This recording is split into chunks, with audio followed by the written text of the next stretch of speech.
ішінде бұдандықтың тұманын, жеттелемге ұранымен жыраным, өзің болдың көшбасшысы елімнің, өзің болдың биік ұшқан қыраным, ел тірегі қайратым, абыройым айбатым, отан даңқын асырдың, көк туыңды жайнатып. Бағымызға жыр аман, нұр сәулеті нұрағам.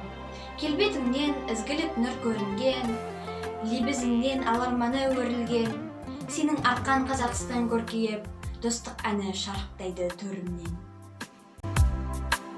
1 желтоқсан тұңғыш президент күні құтты болсын. Елбасыға ұзақ өмір, зор денсаулық тілеймін. Көк туымыз желбіреп, еліміз тыныш болсын. 1 желтоқсан Қазақстан Республикасының тұңғыш президенті күнімен құттықтаймын. Бұл мереке еліміз үшін және ел тарихы үшін елеулі күн.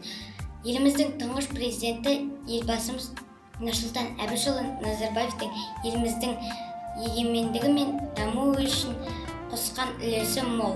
Елбасымыз айтпақшы, мәңгілік ел болып, туымыз тұғырлы, елдігіміз елеулі болсын.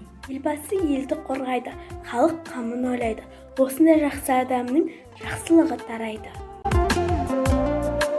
70 жылы жүрегіме жара салған, тілім дінімнің алған, дүниесі де жалған, тәуелсіздік ады аңсаған бабалардың қадір етті күнде басы шалған.